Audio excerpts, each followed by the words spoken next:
Condizionatori accesi e pace, vogliamo la pace subito, così il presidente del Veneto sulle parole del premier Draghi. Poi Zaia torna sul tema dell'autonomia e annuncia: siamo arrivati all'ultimo miglio. 3 vittime sul lavoro in Veneto. In poche ore nel bellunese Boscaiolo muore travolto da un tronco. Nel veronese elettricista trovato morto a testa in giù in un tombino. Poco prima era deceduto un agricoltore. Apre il nuovo centro congressi di Padova, il più grande del Triveneto, richiamerà clienti da tutto il mondo. Disegnato dall'architetto giapponese Kuma, ospiterà fino a 3.500 persone. Vendeva il carburante anacquato. I finanzieri di Bassano hanno sequestrato un distributore stradale nel comune di Colcerese, denunciato il titolare. Aveva un vestito viola in paillette ed è una donna con meno di 30 anni. L'identikit del corpo ritrovato nel borsone lungo il Po porta ad una giovane scomparsa da Ancona dopo una festa. A Susegana, violenta aggressione ad una donna cinese soccorsa dai passanti all'esterno di un centro massaggi. Le parole della vittima ancora sotto shock. Giornata di ricordo per Treviso nell'anniversario del bombardamento. 78 anni dopo quel 7 aprile 1944, l'appello da Piazza dei Signori per la pace negli occhi di 2 piccole profughe ucraine. Ben ritrovati con l'edizione del Veneto dei nostri telegiornali. Tra condizionatori accesi e pace, vogliamo la pace subito, così il presidente del Veneto Zaia sulle parole del premier Draghi in merito al nuovo documento di economia e finanza e all'ipotesi di un embargo sulle importazioni di gas e petrolio dalla Russia. Zaia parla di un'economia di guerra nel nostro paese anche senza le bombe, poi torna sull'autonomia. Ormai dice: siamo arrivati all'ultimo miglio. Sentiamo. Vogliamo la pace, vogliamo che ci sia subito un armistizio, vogliamo subito la pace. Vogliamo la pace perché ogni istante che passa fa perdere vite a persone inermi, a persone innocenti, e noi non possiamo assistere inermi a questa tragedia. Tra la pace e l'aria condizionata, come detto dal premier Draghi, il presidente del Veneto non ha dubbi sulla guerra in Ucraina e sulle conseguenze anche economiche del conflitto.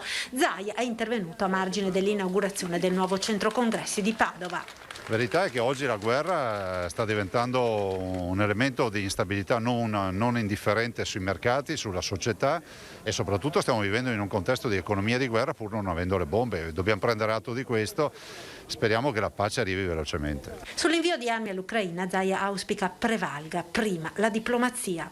Però la pace deve essere voluta da entrambe le parti e spero che vinca il linguaggio della diplomazia, spero che vinca la diplomazia e che si ritrovino a un tavolo e si chiuda velocemente questa pagina bruttissima della storia dell'umanità.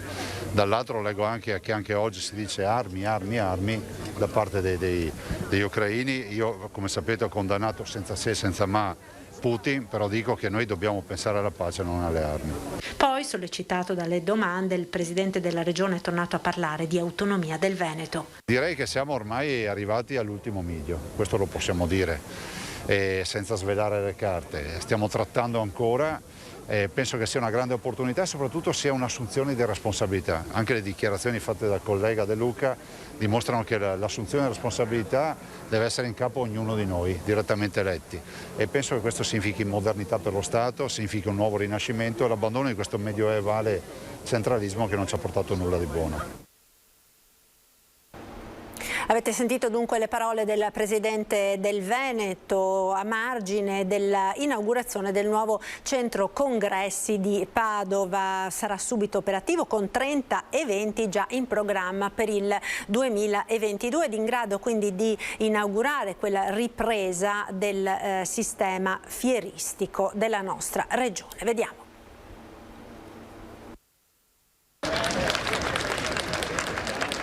Un momento storico che guarda già al futuro. Il taglio del nastro del nuovo centro congressi di Padova è già proiettato agli eventi in programma per tutto il 2022.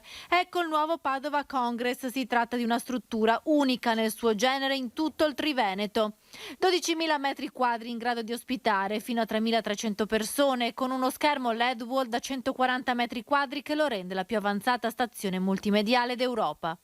Direi che oggi abbiamo le carte in regola. Con questo investimento di 27 milioni di euro si dà vita a un'ospitalità di 3.225 posti a sedere, il che vuol dire uno dei più grandi centri congressi esistenti. Nato dalle ceneri del vecchio Palazzo delle Nazioni della Fiera di Padova, grazie al progetto dell'archistar giapponese Kengo Kuma, che ha saputo valorizzare lo storico portale di Luigi Strazzabosco e Amedeo Sartori, il nuovo Padova Congress ha 6 sale polifunzionali. La più grande è questa, la Sala Giotto, da 1566 posti, che oggi ha ospitato tutte le autorità per la grande inaugurazione.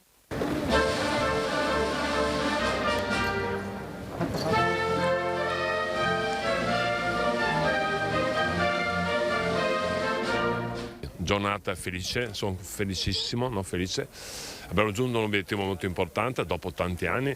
Voglio dire che non è solo merito nostro, anche le passate amministrazioni. Non mi piace arrogarmi meriti che non sono corretti. Ringrazio Sant'Ocon, il Presidente, che oltre a fare il Presidente della Camera di Commercio ha dedicato moltissimo tempo a questo centro congressi. Siamo molto soddisfatti, anche perché abbiamo ricevuto tantissime richieste di fare congressi.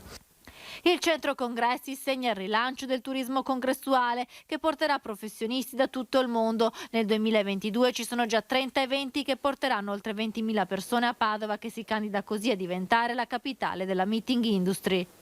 Avere un centro di congressi come questo significa veramente avere un modo di raccontare la nostra città, perché diventa il fulcro di un progetto molto più ampio che parte da questa fiera, dove il centro congressi sarà il punto di attrazione per la città, ma all'interno di una fiera dove sta nascendo la facoltà di ingegneria dell'Università di Padova, dove il Competence Center verrà inaugurato il prossimo mese di maggio, dove quindi praticamente questa diventa una vera piazza dove avverrà il trasferimento tecnologico di esperienze.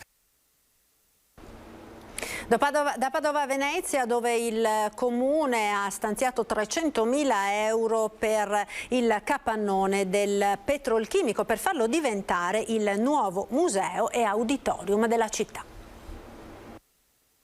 Petrolchimico, martedì prossimo 12 aprile, incontro tecnico dei sindacati a Roma al Mise con i vertici di Eni per avere garanzie sul futuro del comparto in vista dell'annunciata chiusura dell'impianto di cracking. A noi interessa soprattutto che l'incontro produca un cronoprogramma sugli investimenti che Eni ha promesso a Marghera, che garantisca ovviamente con gli investimenti che verranno fatti a Marghera nella logistica, perché grazie alla logistica manterremo in funzione anche gli stabilimenti di Mantova, Ferrara e Ravenna. Ci ha promesso ovviamente tutta una serie di cicli produttivi per mantenere in vita il petrolchimico e le attività industriali. Ovviamente la nostra preoccupazione è quella di essere vigili, è quella che queste cose vadano fatte in fretta. Intanto, con l'annuncio del Comune dell'acquisizione dello storico capannone, per il cui restauro si parla di oltre 300.000 euro di investimento per un nuovo parcheggio e per l'impianto di condizionamento e riscaldamento, il sindacato ha già chiesto un incontro con Cafarsetti. Diremo al Comune, dove abbiamo chiesto un incontro, che quello lì vada mantenuto e valorizzato, in modo che si possa dire anche alla città di Venezia, dico anche Veneto, l'importanza di un luogo storico che ha rappresentato uno dei petrolchimici più grandi, più importanti d'Italia. Oltre a quello storico, a dare lustro e valore al capannone, i graffiti al suo interno e dipinti dagli stessi operai, tra i quali spicca quello in memoria di Giuseppe Taliercio, il dirigente della Montedison, rapito e assassinato nel 1981 dal gruppo delle Brigate Rosse, il cui corpo privo di vita venne fatto ritrovare proprio a ridosso dello stabilimento. Quadri che riprendono momenti importanti della storia del petrolchimico. E parliamo ora di incidenti sul lavoro, perché purtroppo nella nostra regione dobbiamo registrare 3 vittime nel giro degli ultimi 2 giorni, 2 tragedie nel Veronese, l'ultima in ordine di tempo in un cantiere edile a Mazzurega nel comune di Fumane. La vittima è Matteo Zenatello, elettricista di 41 anni, l'uomo è rimasto incastrato per ore a testa in giù in un pozzetto di 40 centimetri dove stava eseguendo un intervento sull'impianto elettrico. A trovarlo è stato il suo datore di lavoro, insospettito dal mancato rientro in azienda al termine dell'orario. Sul posto sono intervenuti i vigili del fuoco e il personale del SUAM 118, che non ha potuto far altro che constatare il decesso dell'uomo. Poche ore prima un agricoltore è morto mentre stava eseguendo dei lavori in un terreno accanto alla sua abitazione a Quinzian, frazione sulle colline di Verona. L'anziano era su una moto zappa che per causa in corso di accertamento da parte dei carabinieri si è ribaltata e lo ha schiacciato, e nel pomeriggio di oggi nel Bellunese un boscaiolo è stato travolto da un albero mentre stava lavorando ed è deceduto. Tutti i dettagli nella nostra edizione del TG delle 19:30. E cedimento nella lotte lungo il tratto autostradale tra San Giorgio di Nogaro e Latisana in direzione Venezia. È successo proprio in un tratto di carreggiata nella quale sono in corso i lavori per la realizzazione della terza corsia. Code lungo l'autostrada A4 dopo la chiusura nella notte del tratto Latisana-Portogruaro in direzione Venezia per consentire urgenti lavori di rifacimento dell'asfalto in seguito a una spaccatura che si è verificata dove si stanno svolgendo i lavori per la terza corsia. Si è trattato di un avvallamento del manto stradale di circa 10 cm che ha interessato poco meno di 20 metri della corsia di marcia, fanno sapere da Autovie Venete.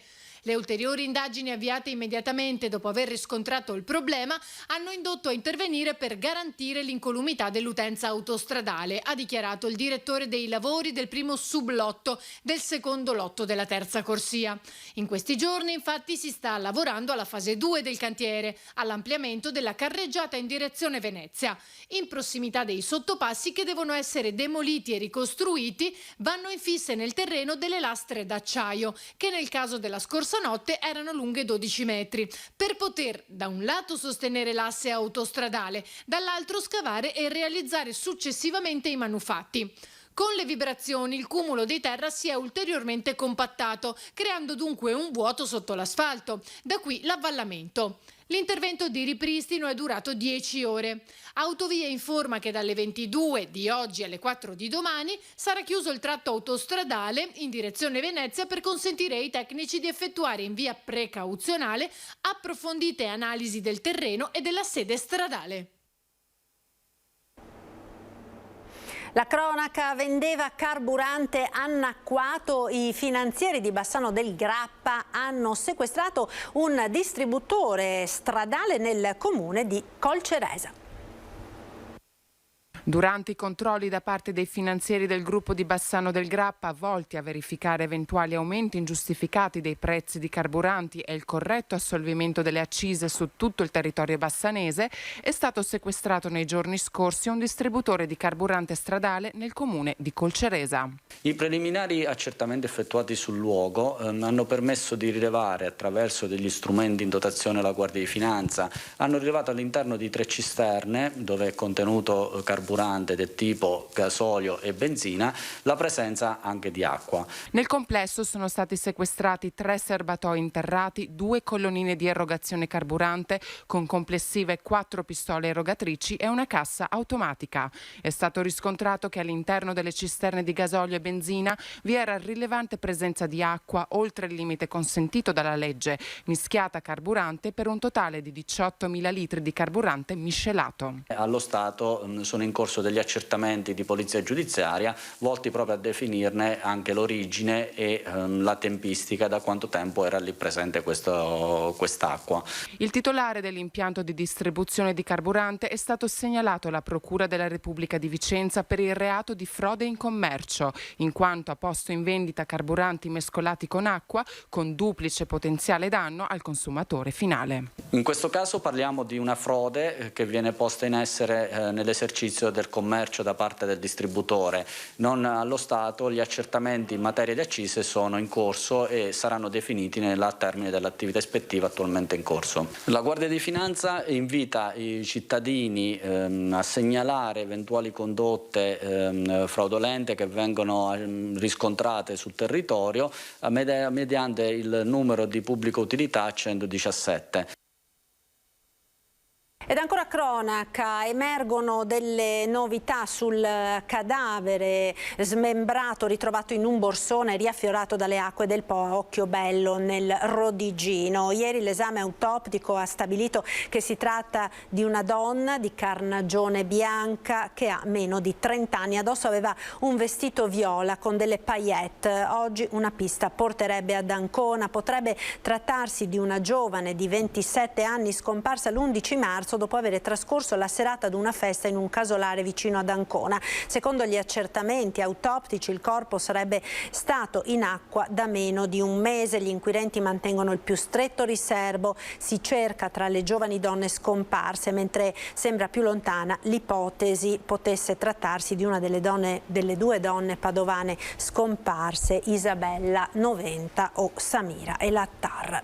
A Susegana, ora in provincia di Treviso, con la violenta aggressione ad una donna cinese soccorsa dai passanti all'esterno di un centro massaggi, indagano i carabinieri. Io ho paura, io così, tutto male. Pugni, schiaffi, tanto da procurarle vistosi lividi agli occhi e agli zigomi. È ancora sotto shock la donna di nazionalità cinese che ieri sera, poco dopo le 20 a Susegana, ha subito un'aggressione. I testimoni l'hanno vista uscire in strada con il volto tumefatto, scalza e è uscita urlando aiuto e per far rincorrere un uomo che si è poi defilato fra le auto e i passanti. Non conosco niente, venire per così io no, basta, capito? Non è per venire per il massaggio, per altre cose, capito? La donna asiatica ai primi passanti che le hanno prestato soccorso, pur non parlando italiano, ha fatto capire di essere stata aggredita proprio dal cliente appena fuggito. L'uomo avrebbe preteso una prestazione sessuale contro la sua volontà, malmenandola per cercare di vincere la sua resistenza. Di lì a qualche minuto sul posto sono intervenuti l'ambulanza del SUAM 118 che ha trasportato la donna sotto shock al pronto soccorso e i carabinieri della compagnia di Conegliano, titolari delle indagini immediatamente scattate per risalire al presunto responsabile del pestaggio. Adesso i carabinieri ci hanno chiesto le immagini dalle nostre telecamere. Si tratta sempre comunque di una violenza nei confronti di una donna. Perché chiaramente le donne, soprattutto in determinate situazioni e etnie, sono considerate delle facili prede, per cui è chiaro che è un atto in ogni caso da condannare. Ed ora ci fermiamo per qualche istante di pubblicità, linea alla regia, tra poco.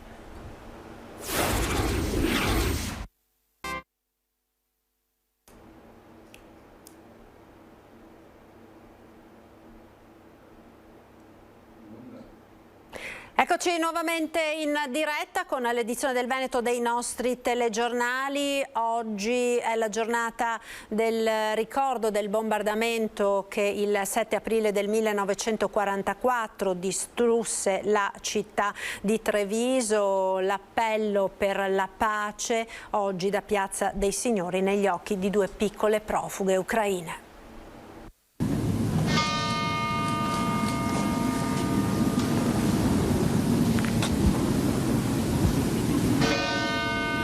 Basta guardarle negli occhi per capire che non servono tante altre riflessioni di geopolitica, speculazioni economiche per capire che questa guerra in Ucraina e in Europa deve finire. Questo è l'appello del sindaco Mario Conte vicino alle piccole ucraine Anna e Giulia, dopo i rintocchi della torre civica nel 78esimo anniversario del bombardamento di Treviso del 7 aprile. 5 minuti che hanno cambiato la storia della città, devastata da oltre 2000 bombe sganciate da 159 fortezze volanti americane. 1600 morti tra chi è rimasto sotto le macerie e chi, nonostante le cure, è espirato nei giorni successivi. Per dimensioni è il secondo bombardamento più cruento della storia d'Italia, dopo San Lorenzo a Roma il 19 luglio del 1943. Forse la piccola città ha più di 100.000 abitanti ora, che tanti profughi vi sono rifugiati dalle città vicine. Più di 100.000 persone cadute nel terrore hanno visto le luci e sentito i motori e hanno capito. Ma gli altri nel cielo non pensano a ciò. Essi non sanno nulla della gente che si preparano ad uccidere. Così racconta il bombardamento Giuseppe Berto nel suo Il cielo è rosso. rosso come quello di Mariupol, Bucha, per i ragazzi delle Stefanini che ne hanno letto alcune pagine. La storia ci ha insegnato che queste cose non dovrebbero riaccadere, perché sono delle cose mostruose e nella mente degli adulti, come in Ucraina, sta risuccedendo. Io credo che questa è una data storica, però intrisa di sangue innocente. Io credo che deve partire da Treviso un monito, un invito affinché non succedano più questi delitti contro l'umanità. Come si può vivere in mezzo alla morte, alle sofferenze, quando il mondo è bello, fantastico. La vita insomma è da vivere. E la vita, ricordati che la vita va vissuta, non distrutta, sia chiaro. Restiamo a Treviso perché si è spento oggi Giovanni Busnello, padre di Francesco, il primo donatore di cuore in Italia. La scelta di donare per nulla scontata nel 1985, se no un cambiamento della cultura della donazione nel nostro paese. Addio a Giovanni Busnello. Si è spento questa mattina ad 87 anni lo storico sindacalista della CISL, ma soprattutto un padre che con la sua decisione 37 anni fa cambiò la storia della cardiochirurgia in Italia e l'approccio degli italiani nei confronti della cultura della donazione degli organi. Era infatti di suo figlio Francesco, morto a solo 18 anni in seguito ad un incidente stradale, il primo cuore trapiantato in Italia. Proprio in seguito a quella scelta, allora per niente scontata, è cambiata completamente la sensibilità della popolazione italiana sulla donazione degli organi. Così ricorda quel momento la figlia Leonora. È stata una scelta difficile, io me la ricordo anche se avevo 10 anni, ero piccola, però mi ricordo quando il papà è tornato a casa dicendo che non c'era niente da fare, che c'era questa possibilità di fare qualcosa per gli altri come lui ha sempre comunque fatto. Era una persona di grandi valori e anche cercava sempre di essere coerente dall'inizio alla fine, sempre con una grande serenità e con una grande saggezza. Più volte nel corso degli anni Giovanni Busnello, assieme alla moglie Marina, si è interrogato su quella scelta dolorosa e difficile. Così ci disse 7 anni fa, nel 30° anniversario di quella notte, il 14 novembre 1985, quando le immagini dei medici che correvano con il cuore di Francesco in un frigo da picnic cambiarono la storia della medicina. Ce lo siamo chiesti con mia moglie e ci siamo detti che rifaremmo tranquillamente la stessa scelta. Credo che questo sia un riconoscimento a Francesco per quello che era, per quello che faceva, per l'impegno che si metteva nella vita sociale e di conseguenza nella disponibilità nei confronti degli altri. La notizia della morte di Busnello ha destato profondo cordoglio a Treviso, nella CISL dove aveva militato per 40 anni, in Regione Veneto, con le condoglianze del presidente Zaia per la scomparsa di un uomo che assieme alla moglie aprì una strada che allora era ancora impervia, quella della diffusione della cultura della donazione come estremo atto di generosità per far sì che da una vita che si era spenta un'altra potesse salvarsi. Lutto nel mondo del calcio. Dopo una lunga malattia, ieri sera è morto Emiliano Ciccio Mascetti, bandiera dell'Hellas Verona. Aveva 79 anni, nato a Como nel 1943. Mascetti ha giocato 11 stagioni con la squadra giallo-blu, conquistando 2 promozioni in Serie A. Per lui anche 2 stagioni con il Torino. Nel massimo campionato ha segnato 35 gol. Terminata la carriera da giocatore, è stato per 9 anni direttore sportivo del Verona, protagonista da dirigente della storica conquista dello scudetto. Poi ha lavorato come DS per 8 anni alla Roma, in seguito all'Atalanta fino al 2002, poi è stato consulente della Sampdoria. Ed è tutto per questa edizione, io vi ringrazio per essere stati con noi, vi lascio come sempre alle previsioni del tempo con il nostro meteo. Arrivederci.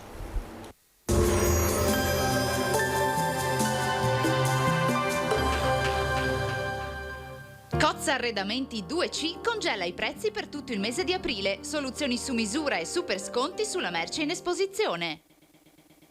Benvenuti al meteo. Pressione atmosferica in lieve diminuzione, ma sarà un indebolimento dell'anticiclone solo temporaneo. Tempo buono con qualche disturbo nella giornata di venerdì 8 aprile. Vediamo allora insieme il dettaglio. Sul Veneto prevale il sole, il cielo si presenterà sereno o parzialmente nuvoloso come vediamo. Dal pomeriggio non si escludono degli acquazzoni sui rilievi e fin verso le zone limitrofe. Temperature ancora in aumento e del tutto gradevoli, minime tra 5 e 9 gradi, valori massimi oscillanti invece tra i 15 e i 22 gradi all'incirca. Spostiamoci ora sul Friuli Venezia Giulia, sulle prealpi, in Carnia e sulle colline orientali cielo localmente coperto con deboli piogge a partire dal pomeriggio. Altrove invece sarà più asciutto e soleggiato. Temperature minime tra 7 e 11 gradi, massime sui 15-18 gradi. Infine diamo uno sguardo al Trentino Alto Adige, anche qui avremo tratti soleggiati, specie al mattino, nubi in aumento però dal pomeriggio, con possibili deboli o debolissime precipitazioni a carattere sparso. Temperature minime intorno agli 11-12 gradi, massime infine sui 23 gradi all'incirca. Dal meteo di Antena 3 per ora è tutto, arrivederci al prossimo aggiornamento.